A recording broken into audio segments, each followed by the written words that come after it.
దేవుని పిల్లలైన మీ అందరికీ క్రీస్తు పేరట వందనాలు. ప్రియులారా, నేను చెప్పబోయే అంశం ఈ లోకానికి దిక్కెవరు. మరొకసారి చెబుతున్నాను ప్రియులారా, ఈ లోకానికి దిక్కెవరు. ప్రియులారా, ఈ భూమిని మనిషి 4 భాగాలుగా విభజించి 4 దిక్కులుగా గుర్తించి వాటికి తూర్పు, పడమర, ఉత్తరం, దక్షిణం అని పేర్లు పెట్టి ఈ భూమికి ఇవే ఖచ్చితమైన దిక్కులని మనిషి ఒక ఖచ్చితమైన నిర్ణయానికి వచ్చాడు. అయితే ప్రియులారా, ఈ భూమికి 4 దిక్కుల మధ్య నివసిస్తున్న మనిషి అంటున్న మాట ఏంటో తెలుసా? దిక్కు లేని వారికి దేవుడే దిక్కు అంటున్నాడు. మరి దిక్కున్న వారికి దేవుడు అవసరం లేదంటారా? ఇంతకు దిక్కున్న వారు ఎవరు, దిక్కు లేని వారు ఎవరు? ప్రియులారా, దిక్కున్న వారు ఎవరంటే అమ్మ, నాన్న, అత్త, మామ, బంధువులు, స్నేహితులు, ఆస్తులు, అంతస్తులు సంపాదించుకుని బ్రతుకుతున్న వారికి ఏదైనా ఆపదొస్తే వీళ్ళంతా అతన్ని దిక్కై ఆదుకుంటారు కనుక వారిని దిక్కున్నవారు అంటుంది ఈ సమాజం. మరి దిక్కులేని వారు ఎవరు? అనాథలు. ఈ అనాథల్ని కొట్టినా తిట్టినా చనిపోయినా ఎవరు రారు, అంటే ఆదుకునేవారు ఎవరు ఉండరు కనుక అలాంటి అనాథల్ని దిక్కులేని వారు అని, అలాంటి దిక్కులేని వారికి దేవుడి దిక్కు అని అంటుంది ప్రపంచం. ప్రియులారా, దిక్కున్న వారికి దిక్కులేని వారికి చిట్ట చివరకు దేవుడి దిక్కు అని ఒప్పుకొని తీరాలి. ఇది తెలియక మనిషి నా కుటుంబానికి నేనే దిక్కు, నేనే గొప్ప అంటున్నాడు మనిషి. దేవుడు వద్దు, దేవుడు అవసరం నాకు లేనే లేదు అంటున్న వారికి, దేవుడు లేనే లేడు అంటున్న వారికి నేను ఒక ప్రశ్న వేస్తాను. నా ప్రశ్నకు ఎవరైతే సమాధానం చెప్తారో వారే ఈ లోకానికి దిక్కని నేను ఒప్పుకుంటాను.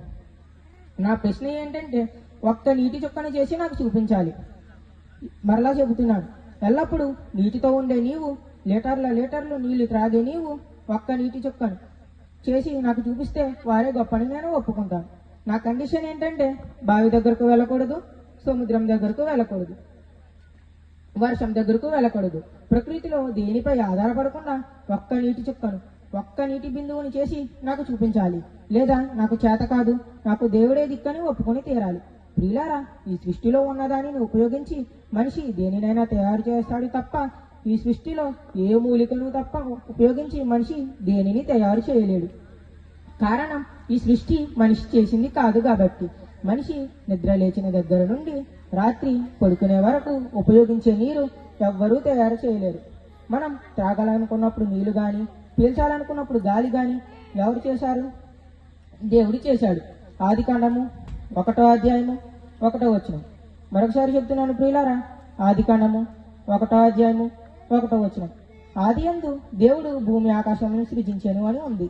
ఆదియందు ఎవరు భూమిని చేశారని ఉంది? ఆదియందు ఒక డాక్టర్ భూమిని చేశాడని ఉందా? ఆదియందు ఒక టీచర్ భూమిని చేశాడని ఉందా? ఆదియందు ఒక ఇంజనీర్ భూమిని చేశాడని ఉందా? లేదా ఒక సైంటిస్ట్ భూమిని చేశాడని ఉందా? చదవండి బైబిల్, ఏమని ఉంది? ఆదియందు ఒక డాక్టర్ భూమిని చేయలేదు, ఒక టీచర్ భూమిని చేయలేదు, ఒక ఇంజనీర్ భూమిని చేయలేదు, దేవుడు చేశాడని ఉంది. ఈ సృష్టి చేసింది ఎవరు? దేవుడు. ప్రియులారా, ఈ అధ్యాయం అంతా చదివితే దేవుడు చేశాడు, దేవుడు చేశాడు అని ఉంటుంది. ప్రియులారా, ఇలా మనం త్రాగాలనుకున్నప్పుడు నీరు కానీ, బ్రతకాలనుకున్నప్పుడు గాలి కానీ, తినాలనుకున్నప్పుడు ఆహారం కానీ, ఇవన్నీ దేవుడు మనకిచ్చిన దయదాక్షణ్యాలేనండి. కనుక ప్రియులారా, ఈ ప్రపంచంలో ఉన్న మనుషులందరికీ దేవుడే దిక్కని తెలియజేస్తూ ఈ మాటలు ముగిస్తున్నాను. అందరికీ వందనాలు.